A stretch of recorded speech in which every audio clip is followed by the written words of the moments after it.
The laughter started as a whisper, a cruel ripple that grew into a storm the moment Rebecca Eddings' name was called. Everyone thought it was a joke. How could the poor, quiet girl with thrift store shoes and lunch tickets possibly have anything worth hearing? But when she stepped onto that stage, clutching the mic with trembling hands, the room shifted. Her voice didn't just rise. It shattered the silence, silenced the mockery, and carried the weight of every hardship she had ever endured. In that instant, the girl they tried to humiliate became unforgettable. My beautiful family and friends, welcome back. If you're ready for another unforgettable story, do me a quick favor, hit that like button. Why? Because each like tells YouTube, this story is worth sharing with more people who might really need it today. Drop a comment below and let me know where you're watching from. I do read every single one, and it makes me feel like we're sitting together in the same room, sharing these moments heart to heart. And don't forget to share this video with someone you love. You never know, the story you share might be the encouragement they've been praying for. Most importantly, if you're new here, make sure to hit that subscribe button and turn on the notification bell. That way, you'll never miss a story when it drops. This isn't just a channel, it's a family. And when you engage, you're helping us build a safe space where real stories bring real hope. Rebecca Eddings moved through her days like a shadow with a stubborn heart. The town she lived in had one main street, a strip of sagging storefronts and a single movie theater whose neon sign sputtered more often than it glowed. Houses lined the side streets in neat rows that suggested order, but up close they told other stories. Leaky roofs patched with whatever was at hand, porches where paint peeled in long tired sheets, and gardens populated more by weeds than by flowers. Rebecca's own house was a narrow clapboard with a sagging step and a mailbox that had long since stopped collecting anything but circulars. Inside, the room smelled faintly of laundry soap and canned tomato, comforts that didn't erase the empty spaces left by bills unpaid and opportunities that hadn't arrived. School was both sanctuary and proving ground. It was where Rebecca felt most visible and most invisible at the same time. Teachers liked her enough. She arrived early, stayed late, and carried a neat stack of notebooks that were frayed at the corners. She had a way of listening that made people confess small truths without ever realizing they were doing it. To some classmates she was quiet, to others she was invisible, and to a handful she was an easy target, someone whose thrift store jacket and worn Converse made a convenient foil for jokes that required low cruelty and high volume. Her life outside school moved in practical rhythms. Rebecca split her time between classes and an after-school job at a tiny diner whose booths held secrets older than the owner. She washed plates, wiped counters until her knuckles pruned, and learned to make coffee the way the regulars liked it, black, strong, and handed over with a nod when the world felt like too much. The money she earned paid for small, immediate things, a math workbook, the occasional allowance for her little brother when their mother's hours at the nursing home were cut short, a bus fare that became a small rebellion against staying put. She did not complain about the smallness of it all because she had learned to carve dignity from scarcity. Scarcity taught her certain disciplines. She learned to measure generosity in practical ways, giving the extra sandwich to a classmate who missed lunch, staying late to help a teacher grade papers, lending the only umbrella she had to someone who needed it more. Her kindness was not theatrical, it was quiet and steady, the kind forged by routine necessity rather than by show. There were nights she lay awake and counted the thin advantages of her life, the soundproof muffling of the heater, the book under her pillow, the fact that her brother could still sleep through anything. Those things were small reliances, but they were reliances nonetheless. The cruelty she faced at school was seldom violent. It was a steady drip, snide comments in the hallway, the occasional humiliating whisper, the muffled laughter after a question asked in the wrong tone. Once, A popular boy had pretended to mix her lunch token with the trash, and the whole cafeteria had snickered as if the loss were hers alone. Rebecca folded the wound inward and carried it as though it were a private scar she had earned. She never swaggered. She never sought pity.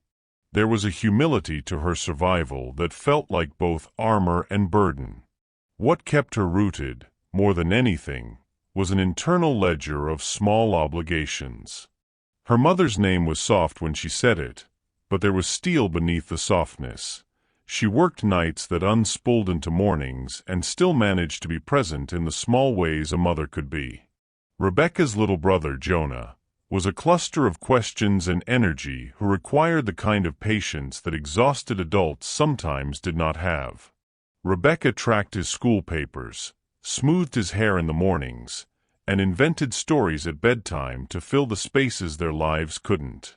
She owed them steadiness, and in exchange she took on a fierce, quiet hope that tomorrow might stretch a little longer.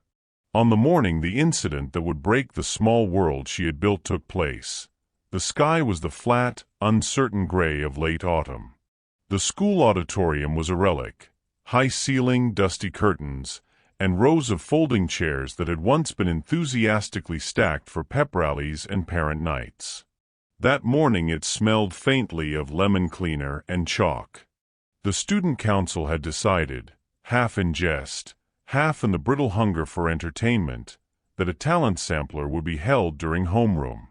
It was small-scale, a way to puncture the long, ordinary day with something unpredictable. The invitation to participate had been light-hearted, posted on the bulletin board in bright letters like a dare. Rebecca did not intend to perform. She kept her mouth shut about small private things.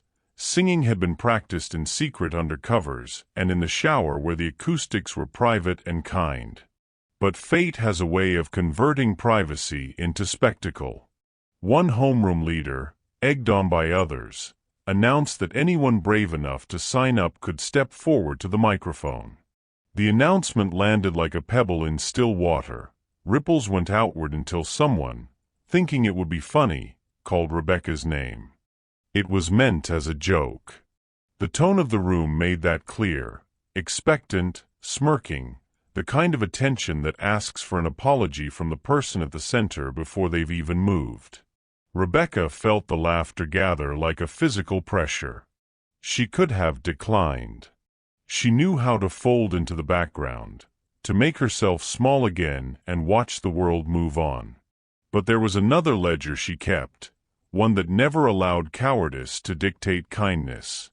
Somewhere inside her, an obligation larger than shame nudged her forward, to show Jonah that fear could be faced, to remind herself that she could own small pleasures even when the world felt designed to deny them.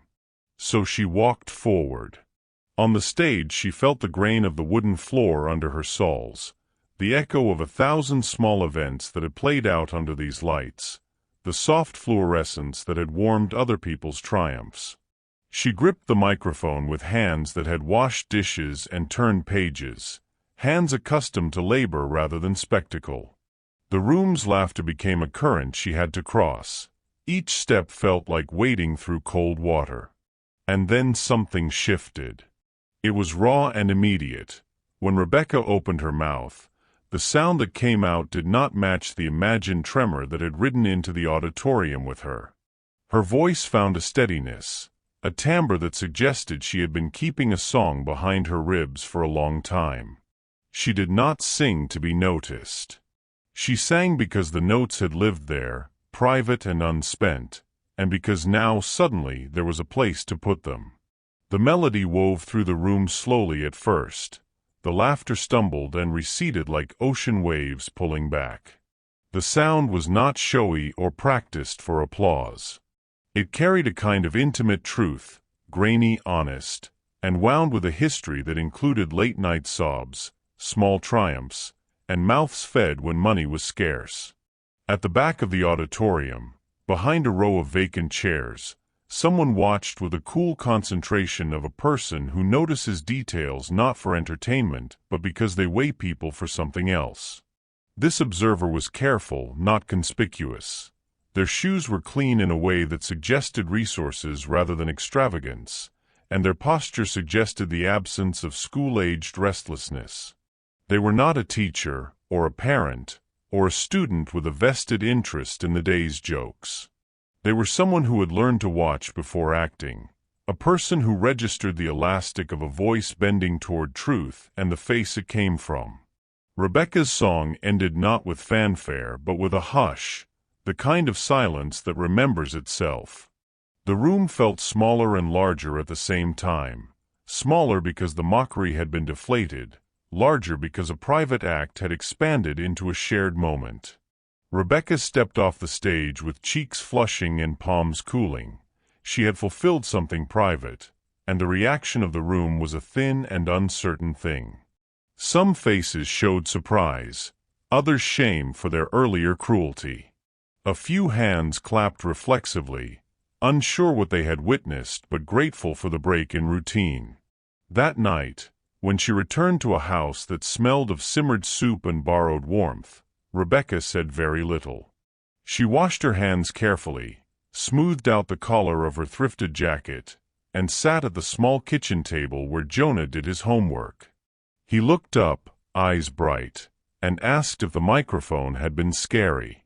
She told him it had been hard and then, reluctantly proud, that she had done it anyway.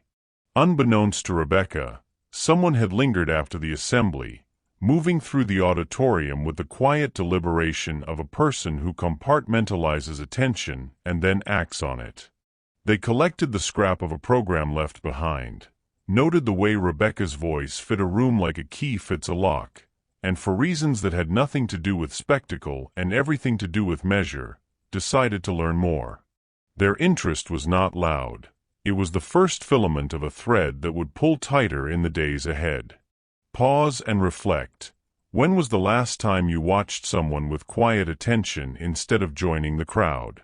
What might you notice if you lingered a moment longer? When the applause thinned into the ordinary sounds of the school, chairs scraping, the rustle of paper, the distant clack of lockers, Rebecca allowed herself a small private exhale. The stage lights had made her feel both exposed and strangely buoyed, as if the song had been a small bridge she had crossed and could now leave behind. The moment's glow did not last. Reality reasserted itself in the ordinary cadence of a school day. Teachers called the students back to algebra, the custodians began their careful sweep, and the gossip that had gathered like low clouds opened in small, predictable showers of commentary. Rebecca moved through the corridors with the same economy she carried in life. Her backpack sat low on her shoulder, the strap frayed in one place where she'd mended it with a patch of denim.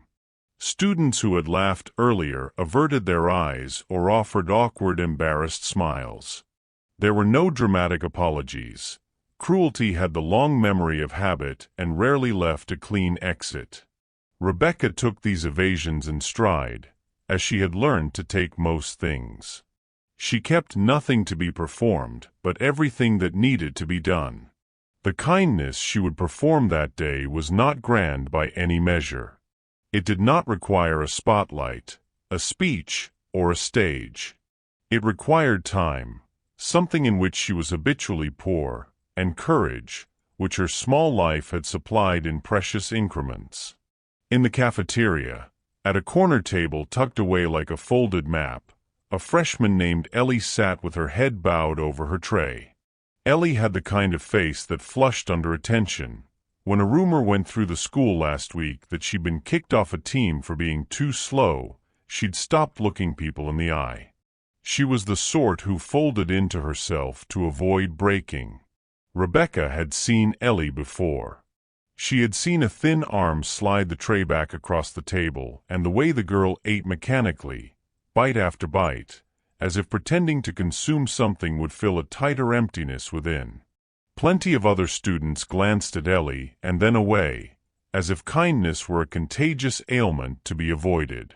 But Rebecca carried a ledger of small obligations, brother, mother, self, that measured generosity in commitments rather than headlines.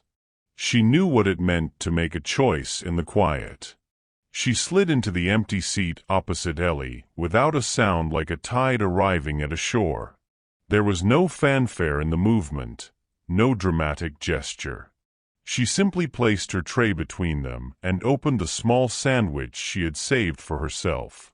The bread had been carefully wrapped in wax paper, not because she needed performance, but because she had practice in preserving things that mattered.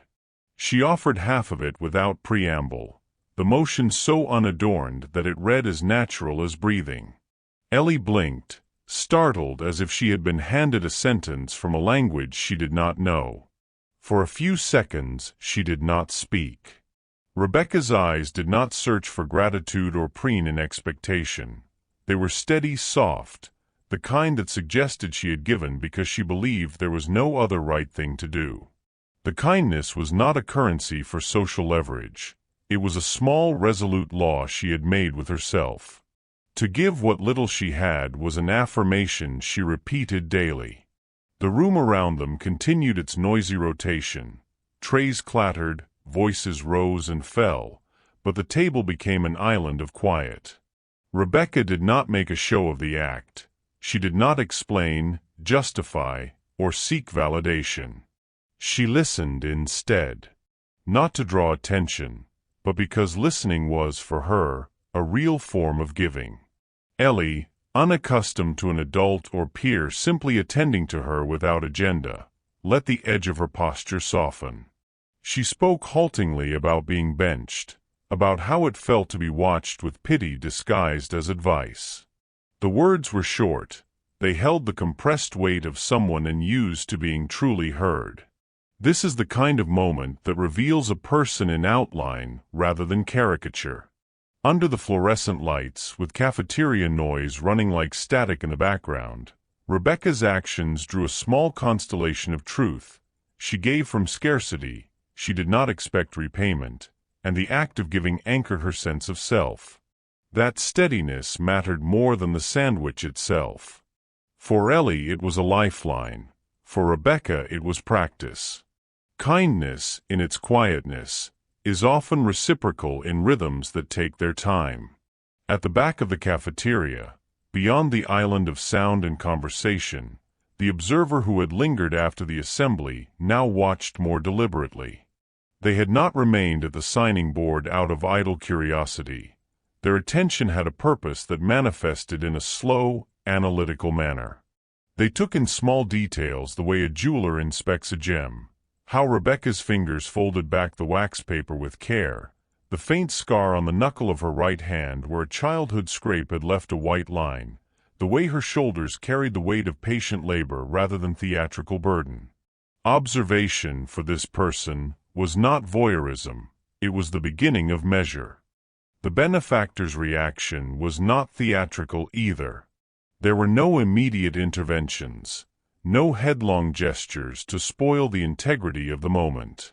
Instead, they catalogued what they saw. They noticed how Rebecca's actions were not a one-off response to humiliation, but part of her steady pattern. They watched her exchange, sandwich for story, without intruding. Where others had laughed at the stage, this person measured the substance of the girl who had been laughed at and found it unexpectedly dense. They noticed how her kindness extended beyond performance and into the mundane. The way she tied a stray shoelace for a classmate. The way she stayed to help a teacher rearrange chairs after an event. The small, practical mercies that cost her little money but considerable time. Time was, to the benefactor, the truest currency. They had wealth in material terms that made their hands smooth and their shoes immaculate, but time, untroubled, choiceful, was rarer. Watching Rebecca spend hers freely, without calculation, was a revelation. It called to mind images of generosity that had nothing to do with bank accounts and everything to do with character. The quietness of the gesture and the dignity with which it was offered signaled to the observer that this was not pity masquerading as charity. It was a moral architecture built of small bricks. Rebecca rose from the table before the bell, not because she needed to escape, but because the rest of her day required the sequence of errands she had arranged. She wiped the table with a practiced motion learned from mornings at the diner, folded the wax paper into a neat square, and tossed it in the trash. The gesture of throwing the wrapper away was mundane, but in it there was a symbolic clearing. The small things cluttered the world, and she cleaned them regardless of who watched. Outside, the November wind had a sharpness that felt like an early warning of winter. Rebecca adjusted her jacket and walked the long block to the diner where her shift would begin. The restaurant was a narrow place smelling of coffee and fry oil, with chrome stools that reflected lives in their polished surfaces. Her hands, which had sung and had wrapped a sandwich, now moved to stack plates and refill sugar containers. There was an intensity to the labor that steadied her, work that was both necessary and familiar. That night, while slipping a few dollars into a zippered pocket for bus fare, she did not imagine the ripple her small generosity had set in motion. Her decision to share a sandwich would not appear on any official chart. It would not spawn headlines or viral videos. But small kindnesses accrue in strange economies. They make deposits in the moral bank of community, sometimes paying out in ways that surprise the spender. The benefactor left the cafeteria with a faint impression that would not let go. They had watched not merely the orchestration of a song that silenced laughter, but the quiet follow-through that followed, the giving that came the same day and with the same lack of grandstanding. For them, this confirmed what they had sensed. Here was a person whose inner life matched the image her voice had suggested. Observers sometimes mistake performance for soul. This person had learned to read beyond sound into habit, and habit had convinced them. A small private plan began to take shape in the benefactor's mind. Not a sprawling intervention, but a series of gentle probes designed to see if this pattern held. They would not rush. They believed, perhaps because their life had taught them the folly of haste, that character arranges itself over time. For now, the act was recorded in the ledger of their attention. It would be revisited. Think about the quiet kindnesses you've seen this week, those that required time more than money. Could you emulate one today?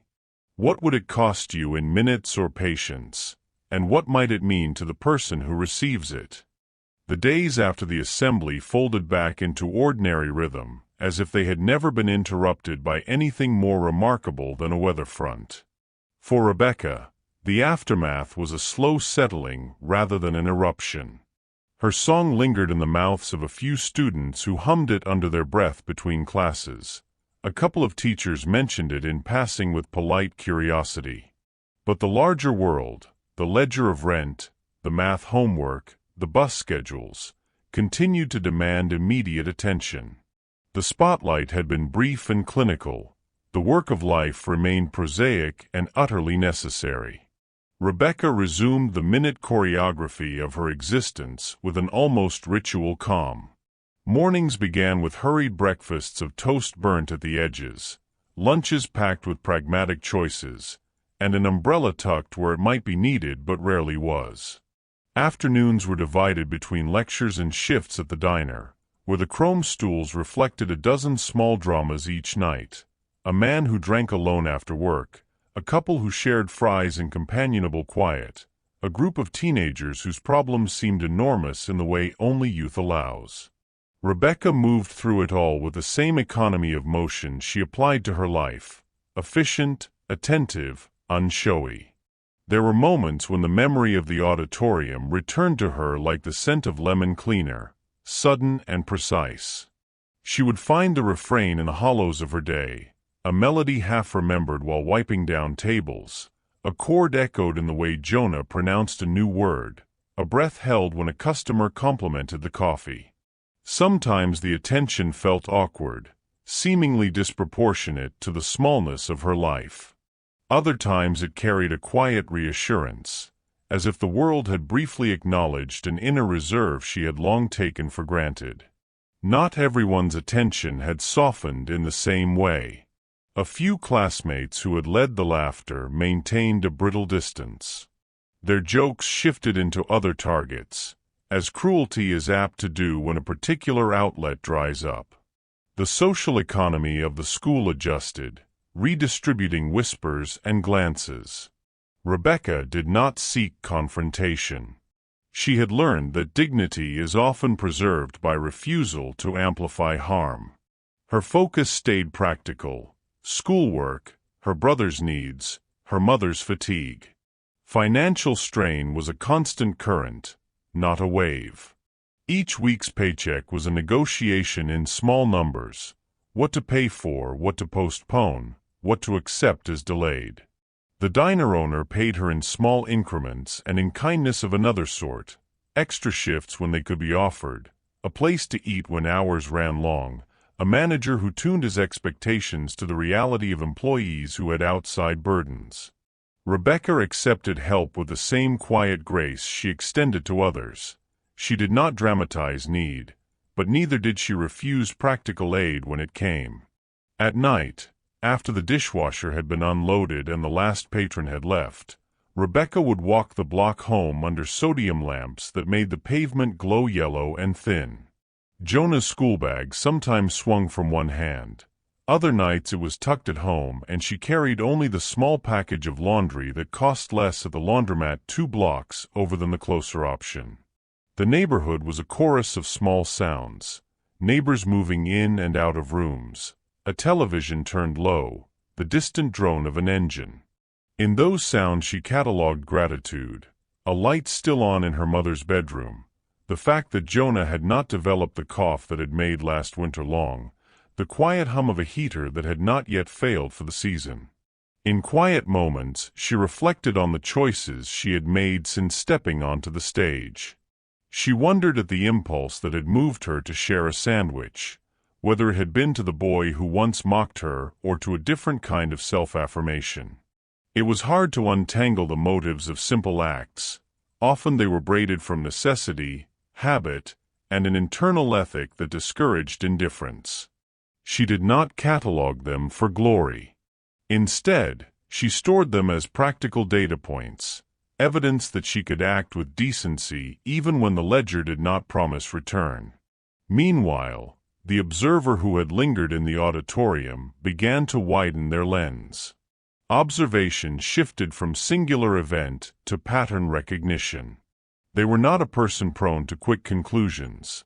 Their life had trained them to test assumptions, to vary data points, to wait for the weight of habit to reveal itself. They attended a weekday evening when the school gym hosted a fundraiser bake sale, where they watched Rebecca arrange pastry boxes with a care that suggested a hands-on upbringing rather than momentary enthusiasm. They observed her refuse to pocket extra change, instead making sure the volunteer who had been scheduled for the next shift had enough small bills for bus fare. They noted the consistency of such gestures across contexts. This methodical watching extended beyond the school. The benefactor, because that was how the observer was beginning to be considered in their own interior narrative, learned the layout of Rebecca's routine.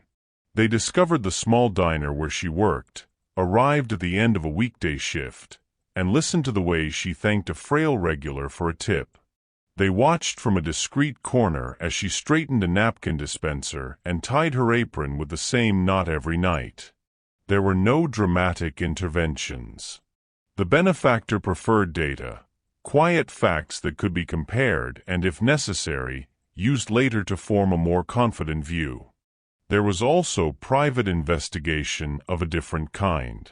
The benefactor spoke once to a guidance counselor under the pretense of being a concerned community member interested in supporting arts in the school. The counselor, warmed by the suggestion and unaware of the true motive, spoke of programs, budgets, and students who found solace in music. They mentioned a girl with a voice that stopped mockery in its tracks. The benefactor listened to the counselor's description with the same attention they had paid on the day of the assembly, noting the counselor's choice of words: steady, quiet leadership, reliable. The phrase reliable lodged in the benefactor's mind. It signaled the presence of a person whose small acts accrued into something sturdier than impulse. Throughout this time, Rebecca remained unassuming. She did not inflate the moment of the assembly into significance, nor did she deflate it in shame. She continued to show up, to serve, to study. The small kindnesses she practiced remained consistent. Once, on a rainy evening, a customer arrived who had misplaced his paycheck and needed a temporary meal. Rebecca, without fanfare, pulled from the back a pie that the diner had set aside and handed it over with a receipt already written to validate the act for the owner. The owner, accustomed to efficiencies that saved time rather than money, accepted the gesture with a raised eyebrow. It was the kind of thing she did because she had learned that sometimes the rightness of an action outweighed the arithmetic of it.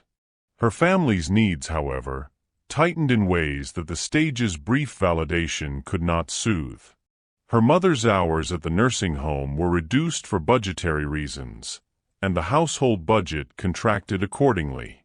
Rebecca negotiated for extra shifts, declined opportunities for herself in order to preserve what little stability remained, and watched the notches of possibility narrow. Sometimes the burden felt like something that would press her down entirely. At others it catalyzed a clarity. This was the problem to be solved, not a character test to be suffered. It was in one of these constricted weeks that Rebecca received a mailer from a community music program looking for volunteers and participants. The flyer was thin and folded, the kind of civic outreach that often disappears under more urgent notices. She kept it on the dining table for 3 days before deciding to call the number. The decision was practical more than romantic. She told herself she would audition anonymously, that the program might offer a free workshop, that perhaps a small stipend could offset the costs of a spare bus pass. The motives were plain, which is to say they were honest. What she did not know was that the benefactor's ledger now contained its own set of decisions. The person who watched had begun to test the seams. A question posed to a volunteer about Rebecca's outside commitments, a small donation to a school music fund with no public announcement, a quiet invitation left with a guidance counselor suggesting that Rebecca be encouraged to apply for a scholarship. These actions were cautious, calculated in service of preserving the integrity of Rebecca's agency. The benefactor remained convinced that help must not be a parachute dropped without a cord. It should be a bridge built to be walked upon willingly. For Rebecca, the weeks continued in the same steady cadence: study, shift, homework, small kindnesses, and the grinding arithmetic of bills. But within that cadence something new began to emerge, a hint of possibility that did not hinge on spectacle. It was not a promise of instant transformation. Rather, it was a faint pivot toward a future where the ledger of acts might one day balance in a different ratio. Her voice, once an oddity that silenced mockery, now threaded into a life that had begun, slowly and almost imperceptibly, to rearrange around a different center. Notice the steady rhythms in your life. What small, repeatable acts could you commit to that, over time, might change someone else's ledger? Could patience, presence, or a willingness to listen become part of your daily routine? The benefactor's interest did not arrive as blunt intervention. It arrived as a series of quiet experiments, small environments arranged to reveal whether the brilliance Rebecca had shown was a flash or a fixture. They believed in patterns, the slow work of habits that disclosed character more reliably than single gestures. So they built situations that rippled outward from the places Rebecca already inhabited: the school, the diner, the narrow block of houses where heat and hope were rationed. Each probe was modest in scope but precise in intention, a way to weigh generosity against convenience, integrity against opportunism. One such test took place the week the music room was vandalized. Someone had broken a window and toppled a stand of sheet music. The laminator lay askew as if its work had been interrupted by anger. The school required volunteers to help repair the damage before the next rehearsal. For many students it was a chore that could be ignored. For the custodial staff, it was one more unpaid hour. Rebecca arrived the afternoon the call for hands went out. She could have passed. There were other demands on her time, a double shift at the diner already scheduled. But she went. She went because the work needed doing and because she did not measure duty in terms of convenience. In the glare of the fluorescent room, she folded torn pages, smoothed scores, and carried boxes of discarded tissue to the recycling bin. Her hands were familiar with repetitive labor. They moved with the efficiency of someone practiced at making small things whole. Where others grumbled about the annoyance, she found a rhythm in fixing. It was not heroic in the cinematic sense. It was domestic, patient, a kind of love applied to objects that mattered to other people. The benefactor watched, perhaps for the 1,000th time, the way she did unremarkable kindness without notice. Another subtle test emerged from the diner. The owner, an obliging man with a memory softened by years of service, announced he would be gone for a weekend to visit a sister. He left the register in the care of his line cook and a list of petty rules. The benefactor, through an acquaintance who did legal work for small businesses, arranged for a mystery customer to visit during the lunch rush. The customer would attempt to shortchange the till by leaving a large tip in cash and then walking out without paying the full bill, counting on the chaos to camouflage the theft. It was not a trap meant to humiliate. It was a way to test whether Rebecca, when faced with a moral smear, would align with convenience or with principle. When the incident occurred, Rebecca was at the pass, arranging plates with the same unhurried care she gave to music sheets. She noticed the discrepancy before anyone else. Her eyes had been trained by habits of stewardship. She corrected the register, placed the surplus tip in the tip jar, and made a quiet note to the manager. There was no dramatization, no public shaming of the supposed thief. She handled it with an economy that preserved dignity while restoring order. The benefactor noted this with a private approval, character expressed as corrective, not punitive. Tests were not always orchestral. Sometimes they were as slight as offering preferential opportunity. The benefactor, still concealed beneath casual interactions and anonymous contributions, arranged for a community arts coordinator to mention a small scholarship for vocal lessons at the county center. The scholarship required a student to be recommended by a teacher or to perform at a modest showcase. If Rebecca would consent to be recommended, it might indicate a willingness to accept help when it was offered, to lift herself on the shoulders of others. But the benefactor also listened for the other outcome, whether she would shrink, feeling undeserving, or whether she would step forward with measured humility. Rebecca received the suggestion through a guidance counselor who had been nudged by a helpful note. She considered the offer with practical reserve. There were costs, transportation for extra classes, the need to rearrange diner shifts, but there were also potential gains. She did not accept immediately. Instead, she prepared as one prepares for a small but consequential exam. She practiced scales quietly before dawn. She tested harmonies against the stove's hum. She rehearsed without seeking attention. When she finally agreed to audition, it was because she wanted to refine whatever talent she had, not because she sought rescue. Throughout these trials, Rebecca's responses were steady rather than sensational. She refused special favors when they undermined fairness. She declined an offer from a teacher who wanted to cut her a break on an assignment deadline while suggesting no similar accommodations for others. She accepted help when it came as a tool rather than as a handout, a ride to a rehearsal when the driver expected reciprocal small work, a donated set of strings for a borrowed guitar in exchange for future practice hours in the school shed. Even in accepting, she took care to reciprocate where she could, offering time, labor, or small services in return. This made her generosity legible as mutuality rather than as dependence. The benefactor's tests also sought to measure how Rebecca handled recognition. Would she take accolades and let them settle into entitlement, or would she let them be thin films of acknowledgement that did not alter the core of her practice? At a small awards night for volunteers, Rebecca was nominated for a minor commendation for community service. When her name was called, she rose with the same measured calm that had carried her through the auditorium months before. She accepted the certificate with a soft nod and afterward handed it to the guidance office for its records, as if the documentation mattered more than the praise. She did not place herself before the crowd. She placed the work before the record. There were tests of a different hue, probing the elasticity of her integrity.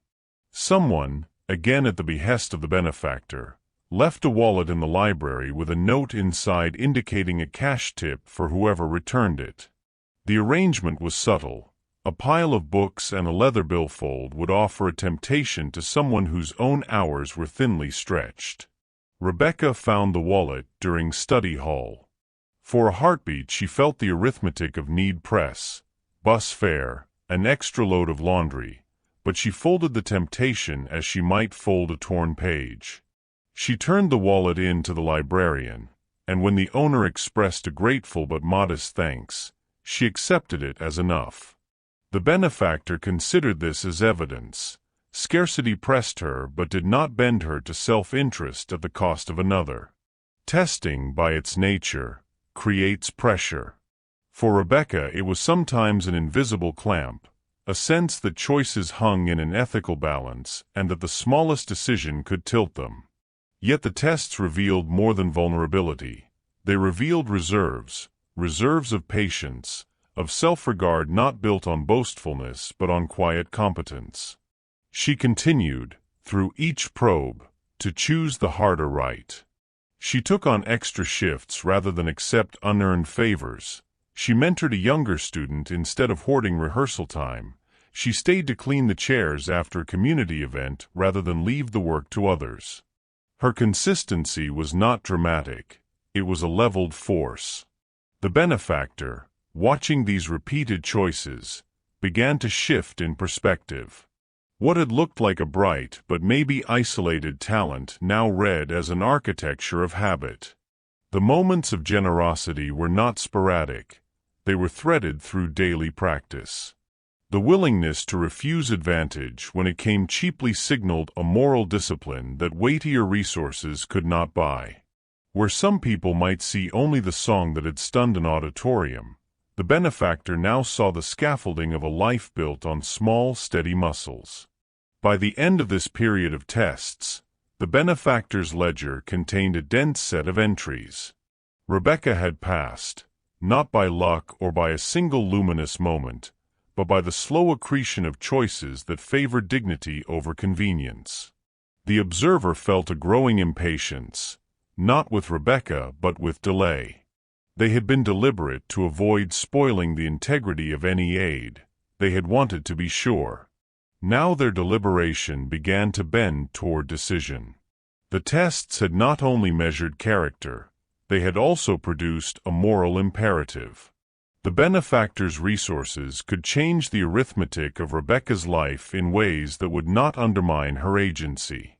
But there was a question that still hovered: how to offer support so that it honored her dignity and still delivered relief. The answer was not yet revealed. The benefactor would not rush to rescue, nor would they manufacture a spectacle of salvation. There would be one more trial, less about measuring flaws and more about revealing the depth of need. It would be visible, urgent, unavoidable. It would test not only Rebecca's character, but the benefactor's commitment to follow through. The stakes of the next scene would be higher. The quiet probes had prepared both parties for this confrontation with reality. Consider the small tests you put into your own life.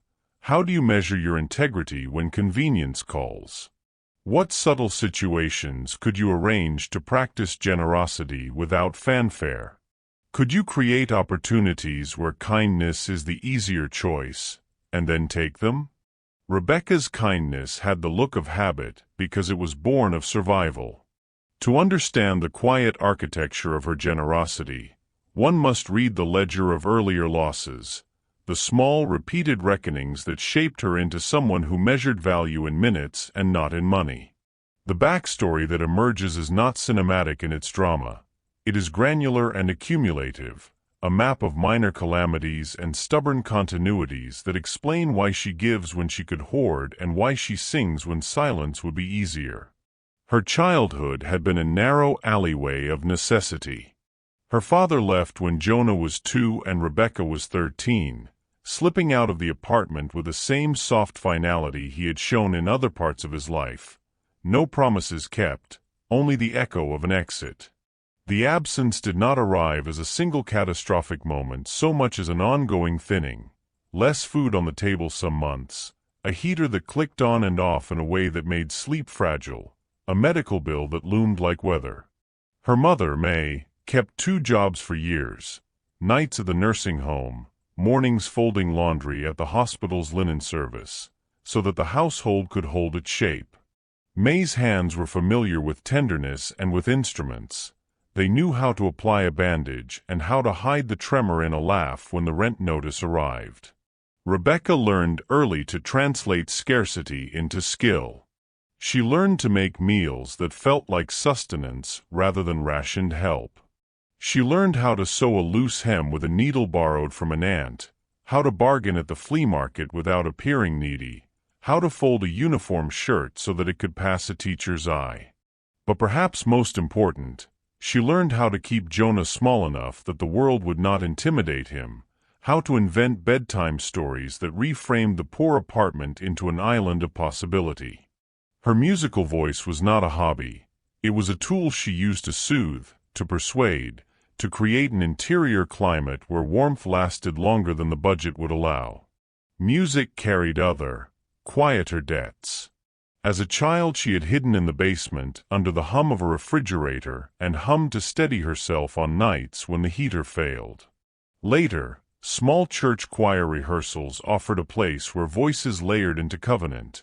Neighbors gathered to practice for funerals, baptisms, small celebrations where the world made enough room for heightened feeling.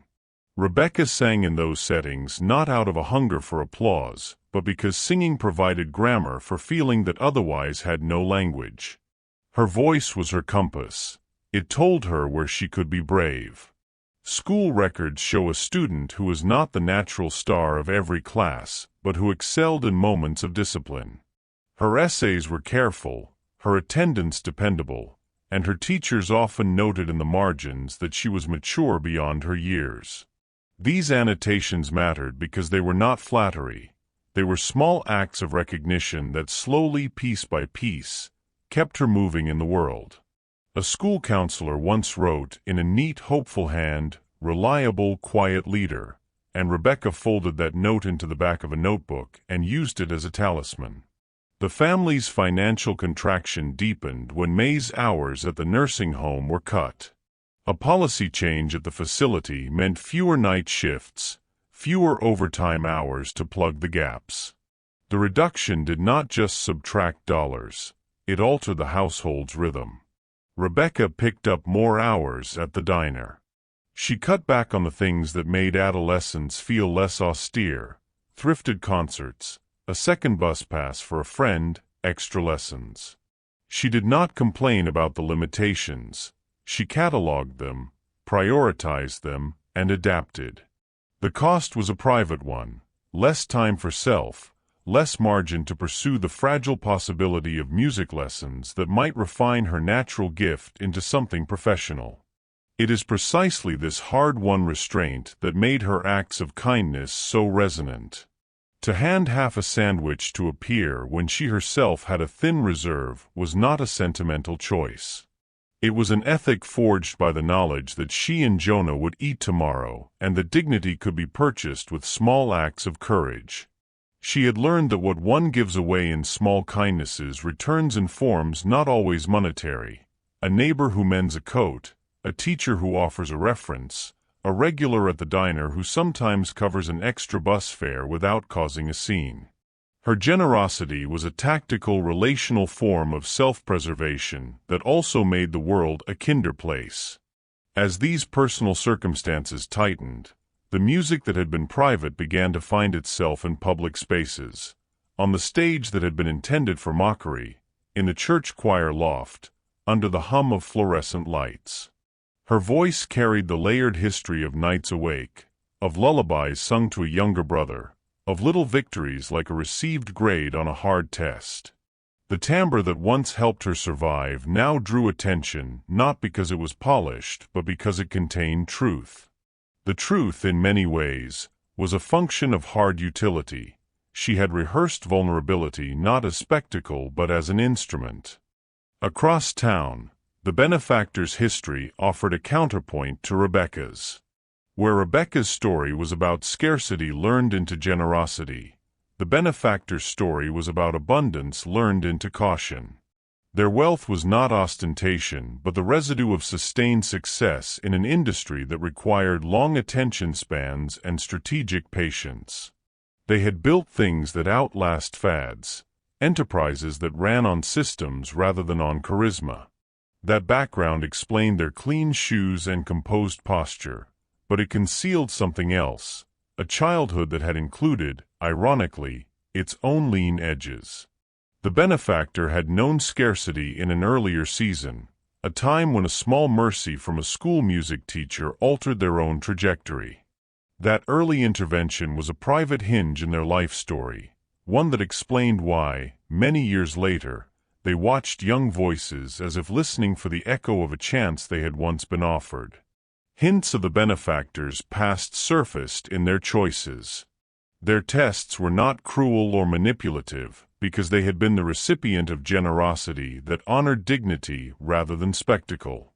They had learned to give in ways that preserved a person's agency, granting access without manufacturing dependency, offering resources packaged as opportunities rather than gifts. Their decision-making was slow because they sought to avoid the very traps their wealth could create: the erosion of autonomy, the bents created by patronage, the subtle but pervasive power imbalance that turns help into leverage. There were personal losses in their life too. A sibling had died young from an illness that might have been more treatable had the family's resources been better marshaled earlier. That grief had not created grandiosity. It had created a humility about what money could and could not do. It taught the benefactor to value time and listening, to prefer interventions that conserved dignity rather than interventions that merely displayed largesse. That lesson translated into the way they watched Rebecca, not as a cause to be championed in public, but as a person to be measured through the slow accumulation of everyday choices.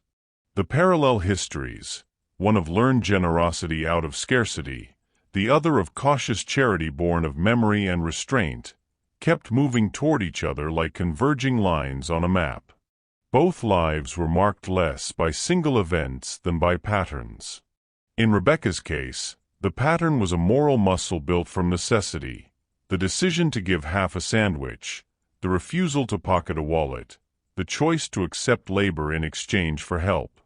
In the benefactor's case, the pattern was a method: watch, measure, test, and then, when the pattern confirmed, act in a way that both relieved hardship and preserved agency. As Act 5 closes, these histories create the sense of inevitability that often accompanies true kindness.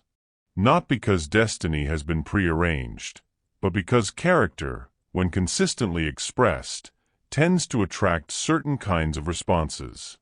The benefactor was moved not only by the spectacle of Rebecca on the stage, but by the contour of her life, the lines and grooves that indicated where help could be prudent and effective. The revelation of Rebecca's past did not make her pitiable, it made her human. Her history explained why she could not help but give, and it also hinted at what might be possible if a well-placed intervention honored her autonomy. Beneath the practical calculations, there was another truth that neither ledger could fully capture: the human hunger for recognition that is not transactional. Both Rebecca and the benefactor had carried subtle yearnings, one for stability, the other for a way to do good without inflating the lives they touched. That shared hunger made the quiet work of observation feel less like surveillance and more like a preparatory kindness. It set the stage for an exchange that might finally zero the account, not by replacing one scarcity with another, but by widening the field of possibility in a way that kept Rebecca's dignity intact. Reflect on your own backstory. How has scarcity or abundance shaped your approach to giving? What small, principled interventions might honor another person's agency while offering real help? Could you design aid that keeps dignity intact rather than trading kindness for control? The bridge between two lives was not a single dramatic moment, but a sequence of small, intentional crossings. Where the benefactor had once watched from the margins, they now began to move more deliberately within the architecture of Rebecca's days. Still careful to avoid spectacle, still intent on preserving autonomy, but more present in ways that could be felt without naming the source. The relationship that formed was less a friendship in the conventional sense than a mutual recognition enacted through proxies.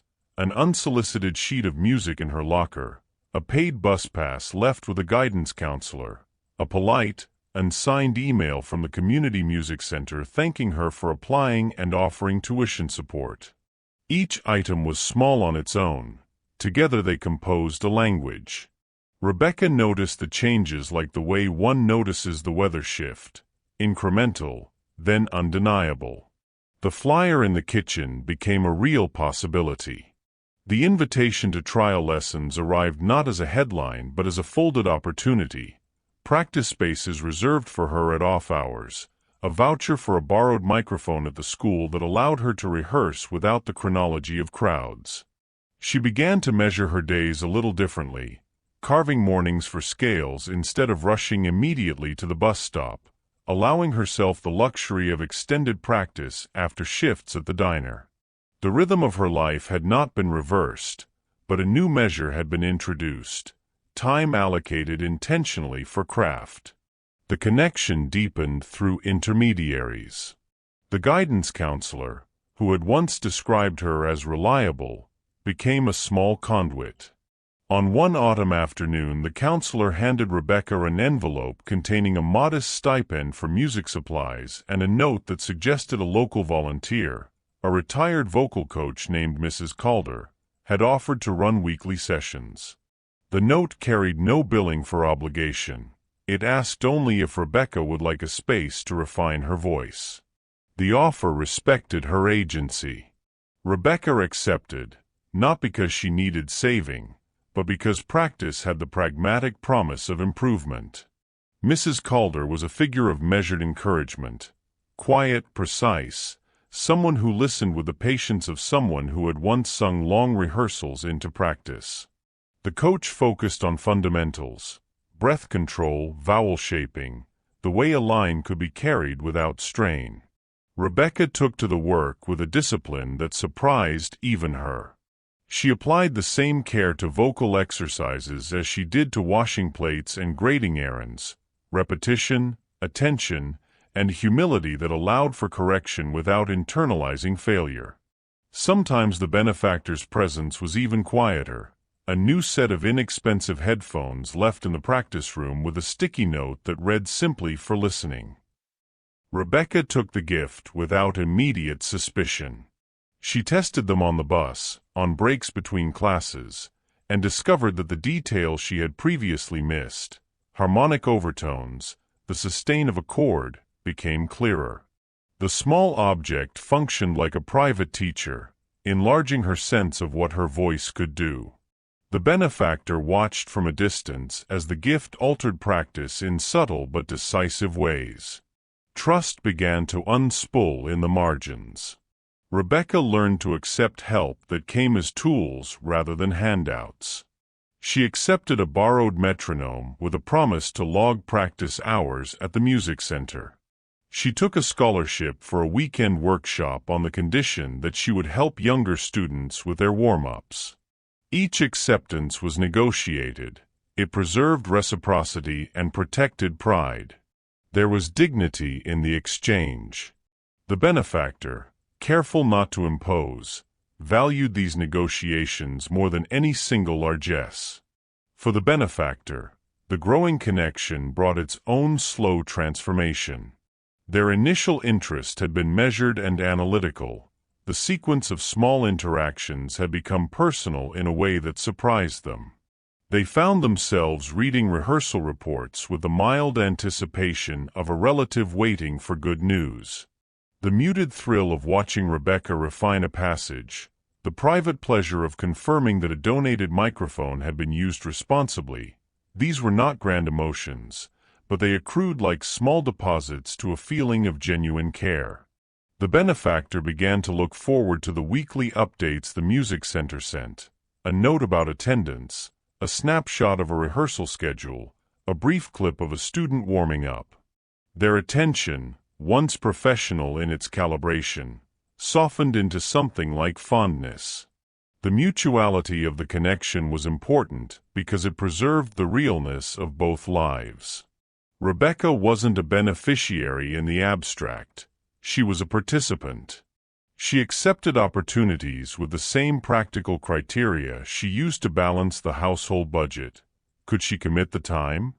Would the change require a trade-off that imperiled other necessities? If the answer was yes, she negotiated. The benefactor respected these negotiations and adjusted. When a weekend masterclass conflicted with a double shift at the diner, the benefactor, through the music coordinator, offered a small stipend that allowed for a one-time replacement of hours at work. It was not charity thrown like a coronation. It was an arrangement that kept her in control.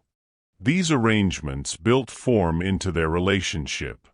There were moments of fragile intimacy, a handwritten card from a teacher that praised a rehearsal, an anonymous email that noted a particular passage in which Rebecca had found something true, a modest grant that ensured she could keep the lessons even when a rent bill stacked threateningly.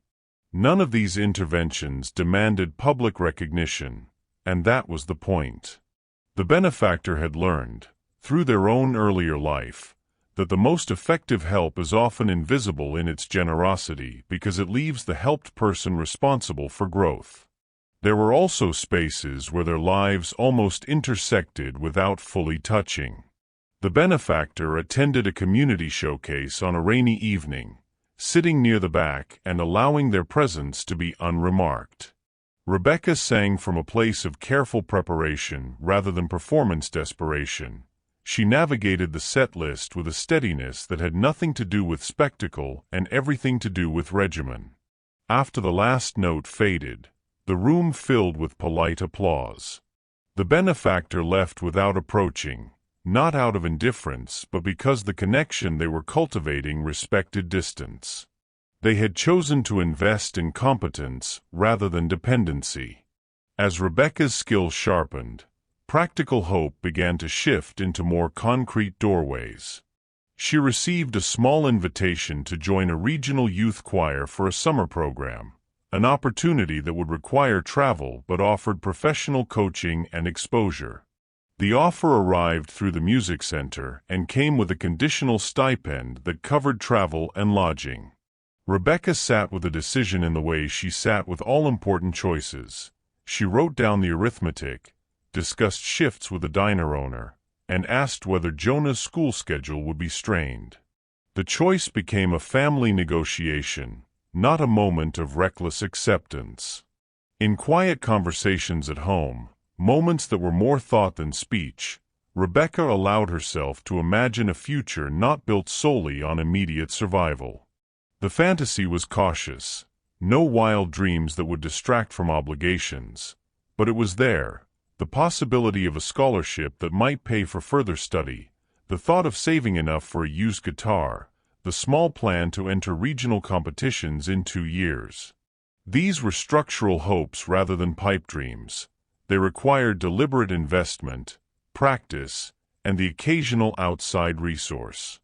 The benefactor's intermittent support sketched a path where such investments could be possible without stripping Rebecca of the dignity she prized. Over time, a mutual rhythm established itself. Rebecca continued to give, of her time, her steadiness, her small mercies at the diner and school, while receiving help that amplified her capacity to give back. She tutored younger singers in exchange for rehearsal hours. She agreed to perform at a benefit to raise funds for the music center, and she remained the same person who, when she had an extra sandwich, would divide it without fanfare. The benefactor watched a pattern of reciprocity emerge and felt increasingly sure that their interventions were reinforcing, not replacing, the internal morals that made Rebecca who she was. This growing connection carried with it an undercurrent of mutual recognition. Both parties were changed. Rebecca's life gathered new tools and modest opportunities that did not erase struggle but made it more survivable. The benefactor, in turn, found their reserved practice of giving replaced by something more engaged, an investment in a life, not merely a ledger. What began as methodical observation had become a quiet partnership in possibilities. Consider how you might build a bridge for someone in your life without stealing their authorship of it. Could you offer tools, time, or mentorship that respect autonomy? What small, consistent supports could you provide that let another person keep steering their own course? The shape of life can change in an afternoon. For Rebecca, the shift did not come as a single thunderclap, but as a cluster of small storms colliding all at once, each manageable on its own, unbearable when they stacked. It began with a letter slipped under the apartment door, the kind of official paper that folds the world inward with a legal crispness. The county's utility notice threatened to cut electricity for non-payment. The landlord's tone, once conversational, had hardened into reminders about overdue rent and the thin patience of small landlords who themselves lived close to the edge. Her mother's reduced hours at the nursing home had curdled into schedule changes that eliminated the overtime that had salvaged the last 2 months. The arithmetic of everyday survival, already narrow, suddenly had a missing variable. At the diner, the cadence of small certainties changed too. An economic downturn in town had hollowed the lunch rush. The owner covered shifts less often, and tips shrank to a polite fraction of what they had been. Management floated the brittle idea of cutting hours to part-time for several employees, a move framed as practical but felt like a guillotine by those who lived on the knife edge of monthly bills. Rebecca's name appeared on that list. Fewer hours, fewer wages, an immediate shortfall that made the week's planning impossible. The small favors that once smoothed rough places, an afternoon covered by a generous patron, an extra pie set aside, were no longer reliable. The worst pressure, however, came where pressure is most tender, in the rhythm of Jonah's breath. A cough that had seemed seasonal deepened into a fever that refused to break. May, already exhausted by double shifts and the constant worry of an unbalanced ledger, called Rebecca in the middle of class to say Jonah's school had sent him home with a note. He was lethargic and complaining of chest pain. The thought of her little brother ill with no margin for a doctor's visit cleaved through her like cold. Health in their world had always been negotiable in the sense that urgent care became a series of compromises, over-the-counter remedies, borrowed consultation from friends, a hope that the fever would subside. But this felt different, persistent, urgent, not the sort of thing that would yield to a hot compress and a brave face. Rebecca moved through the emergency with a speed she had acquired in crisis, a series of practical choices made in quick succession. She called the diner manager and negotiated to trade a weekend shift for a weekday double when her mother could cover the daytime hours.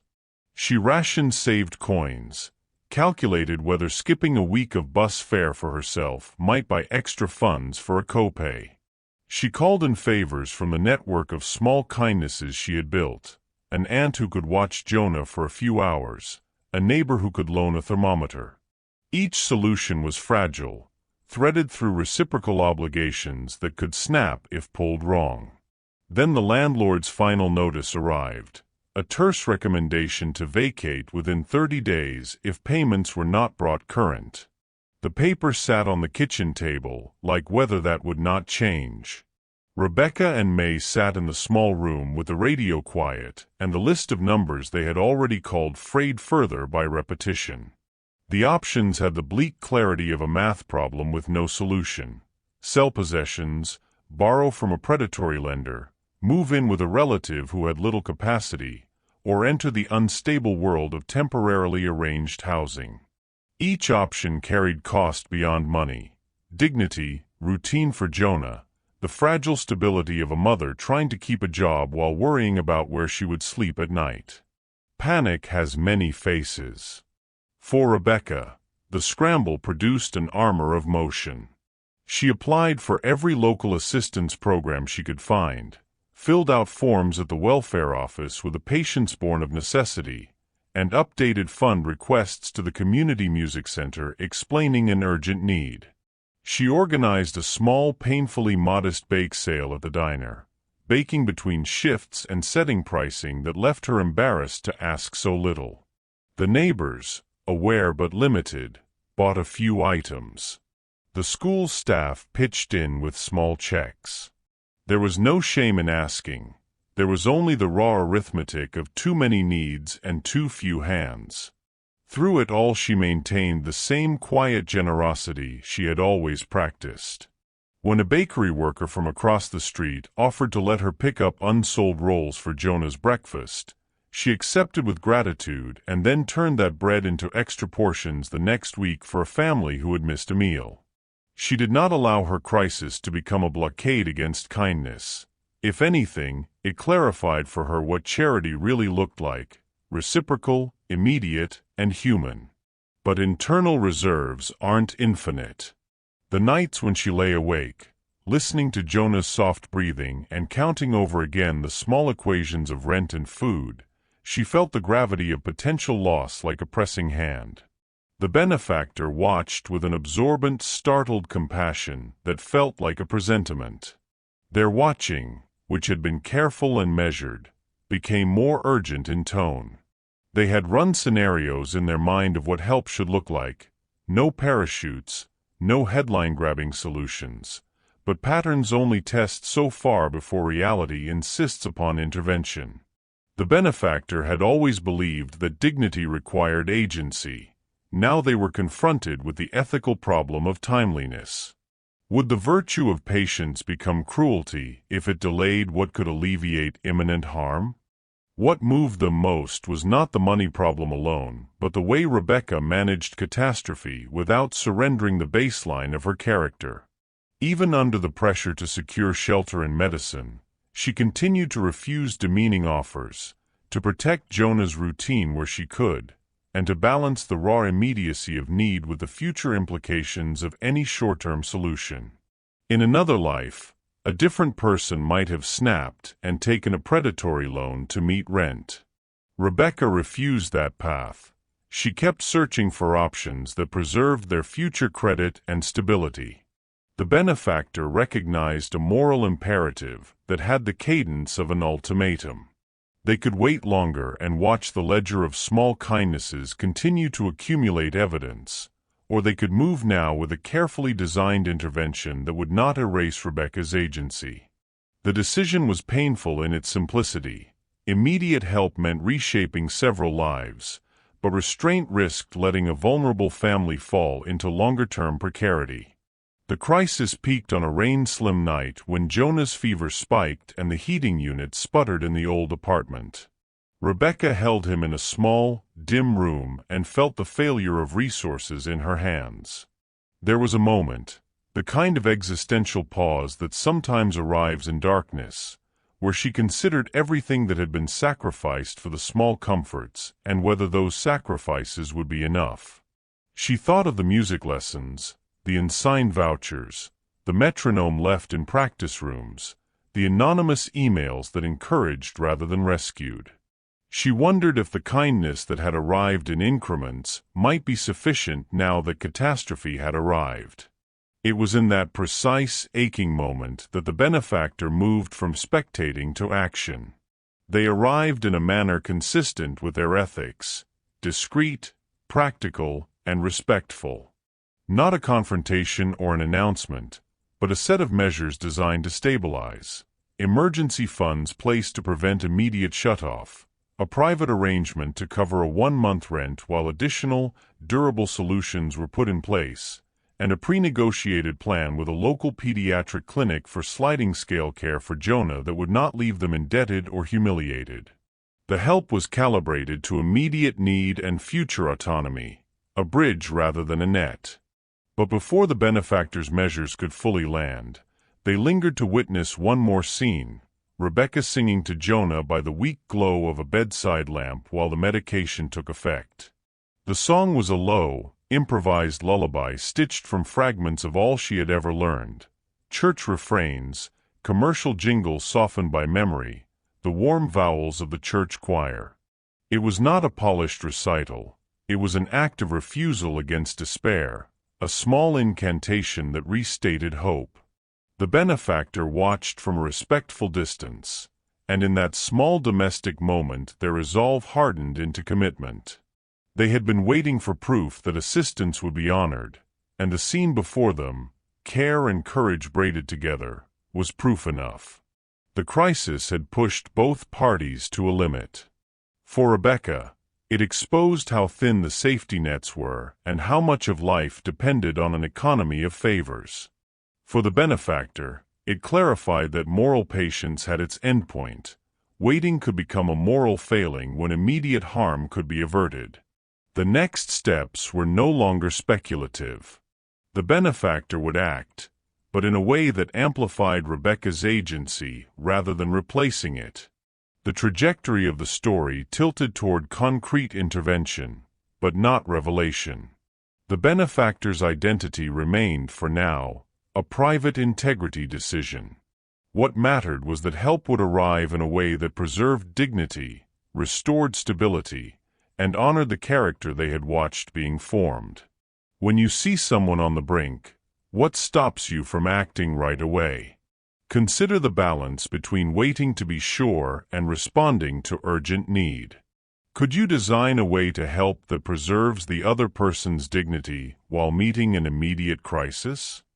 The benefactor's intervention had arrived like a well-composed chord, quiet, precise, and calibrated to resolve the tension without tripping the fragile lines Rebecca had been balancing. Yet there remained an unasked question that sat between them like a held breath. Who had been watching so carefully, who had engineered the ribbons of aid that had, at last, unknotted the immediate crisis? For Rebecca, the thought of someone orchestrating so much in the background felt at once providential and disorienting. She had lived under the assumption that help arrived from committees, neighbors, and occasional charity drives. The idea of a private benefactor who could move quickly enough to prevent a shutoff and negotiate a clinic sliding scale felt like a private miracle. The revelation happened in a place both ordinary and ceremonious. The small practice room at the community music center, where the paint peeled in narrow strips and the windows caught light in certain honest ways. It was a quiet Saturday afternoon after a rehearsal, the air still warm from bodies that had been singing an hour earlier. Rebecca had come to fine-tune a passage that still sputtered on a tricky modulation. She was tired, not only in the way of long weeks and double shifts, but with the particular weariness of someone whose small life had been repeatedly asked to bend. The envelope she had received from the guidance counselor, containing new assistance for rent and an appointment card for Jonah, had felt like an answered prayer, but it had also felt anonymous, as if mercy preferred discretion. She arrived at the room, gathered her music, and noticed a figure waiting by the upright piano, composed, not showy, with an attention that did not demand returning. This was the person who had left the metronome and the headphones, who had nudged the counselors, and who had arranged for the stipend that had kept the electricity flowing for a month. The benefactor sat with a small folder in their lap, a simple presence that had, over weeks, shifted in Rebecca's life from unknown to pivotal. They introduced themselves with the kind of economy that matched the way they had given. No fanfare, no need for performance. Their name was Eleanor Voss. She was not a benefactor in the way tabloids imagine, not the flamboyant donor with a ribbon-cutting smile and a camera prepped for applause. She was the founder of a small regional foundation that supported arts education for under-resourced youth, the sort of organization that kept tight books and measured outcomes with care. Her wealth had been quietly built in manufacturing, not glamour. She had a habit of wearing practical coats and of listening as if every person she met might contain an argument worth hearing. Those who knew her professional reputation would call her strategic, even austere. Those who knew her less publicly would note a private fidelity to certain acts that had once changed her life. A high school teacher who had given her a chance to sing in a school production when the world otherwise suggested she remain invisible. Eleanor's voice, when she spoke, carried the low precision of someone used to explaining financial models and community programs. She explained why she had watched and why she had intervened. There was no pretense of destiny or miraculous coincidence. Instead, she described a sequence of observations and decisions made with the deliberation of someone who treats consequence seriously. She had seen the assembly video clip, the brief moment when Rebecca's voice expanded the auditorium, and she had followed that with discreet inquiries. She had learned the cadence of Rebecca's days, the small choices that revealed steady character, and the moments where need had become acute. Her foundation had the capacity to act, yes, but it also had an ethic, to offer what amplified a young person's capacity rather than taking it from them. In telling this, Eleanor did not pose herself as savior. She used words like support and enabler rather than rescue. She explained the design, a short-term stabilization fund to cover the immediate rent and utilities, an arrangement with a pediatric clinic to ensure Jonah access without onerous out-of-pocket payments, a modest monthly stipend to buy time for Rebecca to accept practice hours, apply for visible scholarships, and continue working without the dread that an email might cut the heater again. Beyond these, Eleanor described a conditional plan to fund a year of professional vocal coaching if Rebecca maintained a schedule of reciprocal service, mentoring younger students, helping with music center outreach, contributing to community recitals. The plan would not replace labor with charity. It would trade time for training in a way that honored the moral economy Rebecca lived by. Eleanor also explained why she had delayed. She had not wanted to make decisions that would undercut Rebecca's ownership of her life. She had been careful because she remembered the shame of unearned generosity, the way help, when misapplied, can hollow out confidence. Her delay had been intentional, not indifferent, a period of observation meant to ensure that aid would land without snatching the very agency she sought to preserve. What precipitated immediate action was the crisis with Jonah. That fevered night had clarified Eleanor's moral calculus. Waiting further would have been cruelty. The revelation had a strange double effect. For Rebecca it was both a relief and a test. Relief because the wall of unknown had dissolved.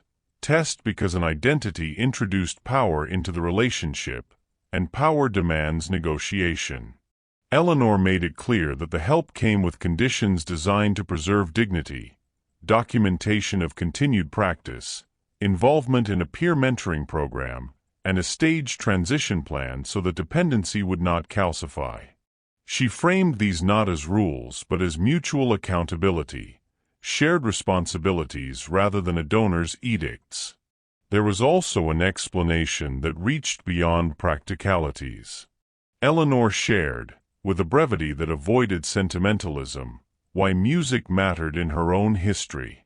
A teacher's gesture in her adolescence, an invitation to sing, a rehearsal slot, a private word of encouragement, had reoriented her life and opened doors that would otherwise have remained shut.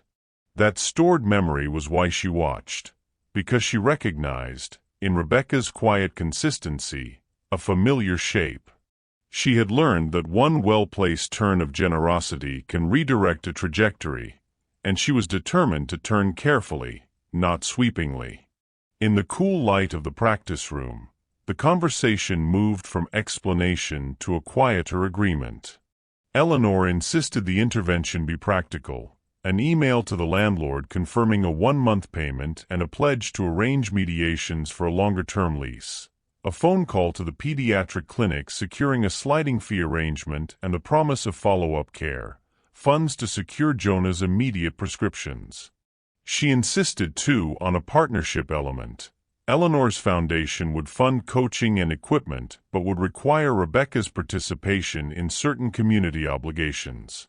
Not because she sought to impose labor for its own sake, but because she believed in reciprocity as a way of protecting dignity. She wanted the gift to be a tool, not an alibi. The tension beneath the revelation was real. Rebecca had, for so long, lived a life where agency had been in short supply. Accepting help felt, at times, like losing the tenuous control she had crafted through thrift and discipline. Eleanor's conditions reframed the help as a collaborative investment. They allowed Rebecca to keep a hand on her own life while benefiting from resources that could expand choice, practice hours, coaching, financial stability enough to allow focus. The benefactor's reveal, then, was less a dramatic unmasking and more a mutual reconfiguring of terms. Eleanor closed the meeting the way she had opened it, with a practical summary and with a question that respected Rebecca's authorship. She asked whether Rebecca wanted to accept the plan as outlined and whether there were terms she would prefer to alter. The question itself mattered. It was an explicit deferral of power back to Rebecca. In that small act, the benefactor's ethics and the recipient's dignity found a moment of alignment. After the meeting, as Rebecca walked home in the thin light of late afternoon, the revelation settled into her body like a new piece of weather. The burden that had been pressing her shoulders eased a fraction, not because all problems were solved, but because the architecture of assistance had been made intelligible. She had been offered a bridge built to be crossed, not a net that would catch and obscure. There was a potent relief in that clarity. The benefactor's revelation reshaped the field of possibilities. It put faces and names on actions that had previously been anonymous kindnesses. It demanded negotiation and mutuality and introduced the idea that assistance could be designed to enhance a person's capacity rather than obscure it. It also prepared the way for the life-changing moment that would follow, one where the dignity of the giver and the agency of the receiver would be preserved, and where the currency of kindness would pay out not as charity but as transformation. If you could offer someone meaningful help, what conditions would you attach to preserve their agency? How would you design support so it empowers rather than enables? What tools, expectations, or reciprocal arrangements would honor dignity while delivering real aid? Thank you so much for watching this story all the way to the end. If this touched your heart, then you're going to love the next one. It's just as powerful, and even more intriguing than you can imagine. So don't stop here. Check out more videos on my channel and continue the journey. I'll be waiting for you on the other side of that story. See you there.